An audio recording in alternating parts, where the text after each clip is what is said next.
And cyber is one of those interesting topics that actually, if you look back at the history of computing, there is evidence in code back in the 50s and 60s of people starting to hack.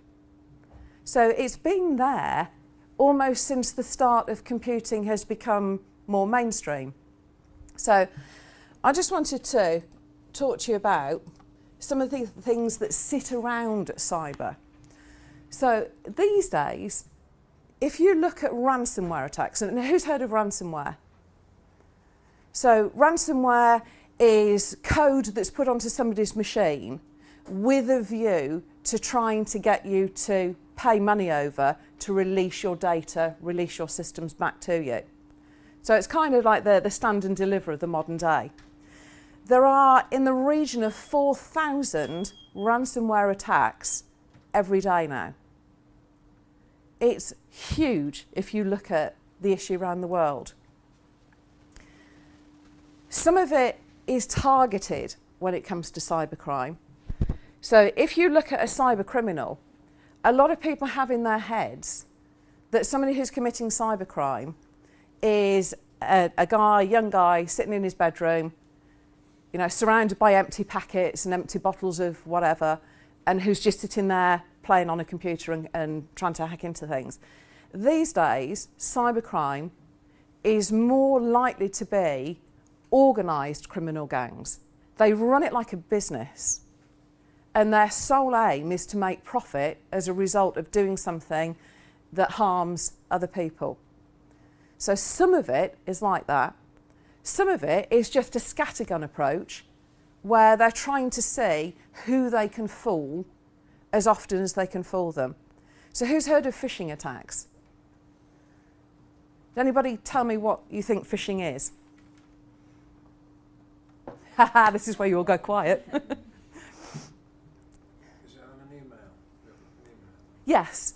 So it's called phishing with a PH. It's called phishing because it is like fishing. You know, you're casting a line out to see whether or not you can catch a bite. So it'll go out widely to loads and loads of people, thousands, hundreds of thousands of people, to see whether or not they catch anything on the end of it, whether or not they can catch you out.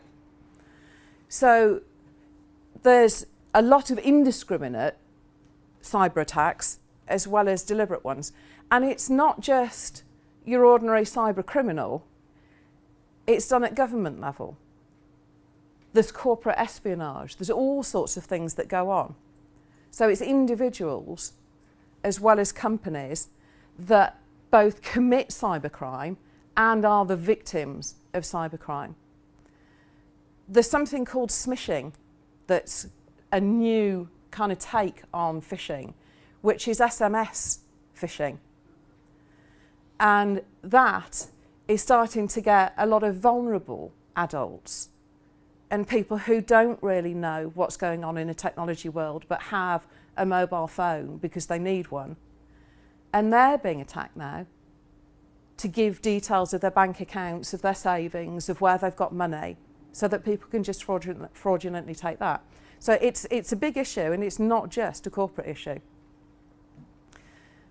So in 2016, in last year, if you look at the cost to the global economy, it's a massive amount. £341 billion is what cyber cost the global economy. That's getting bigger by the year because it's easier to hack than it is to defend. And that's one of the problems that sits in the technology area, is that it's easier to get in than it is to defend people out of it. If you look at emails, I mean, I get loads of emails a day. They drive me up the wall, as they do a lot of people. 1 in 131 emails is malicious. I mean, I love the ones that you get from people who say they're in Africa and, you know, they want you to help them to put the money into the bank account because they can't do it themselves. There's still a lot of that goes on. So clearly, somewhere in the world, they're having an effect and they're actually managing to get people to help them put money aside. So as long as people will do that sort of thing, they're going to keep trying at it. The interesting stat there about hackers or attacks being on a network on average for 146 days before they're detected. What they do is very clever, particularly if it's on a business front. What they're looking to do is to get intelligence about what sites you go on, what you do, how you work, what applications you use, so that they can make a call as to whether or not they want to attack you to commit fraud and when is the best time to do that. So they'll put code in the form of things like Trojan horses and stuff like that. They'll get into your system. You won't know that they're there because there are a lot of new viruses, there are a lot of new attacks that are being invented day after day after day that organisations who develop antivirus software have got to try and find to fix. But of course, it's got to have been invented and put on somebody's machine for them to know that it's there to fix it. So it will have been embedded on people's machines before companies have got a chance to defend against it. But they'll put that software on there and they will literally monitor what you're doing. You'll have no idea that they've hacked into your machine at all, because they'll sit and just watch. And they're waiting to see whether or not you process financial transactions, whether you send password information, who you are, who you interact with, who are your friends, what do you talk about, what sites do you visit, so what are you interested in. So they're looking at social engineering.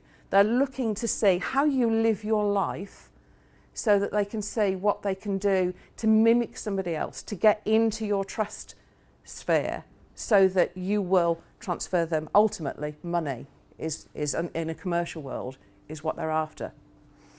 So it's quite scary.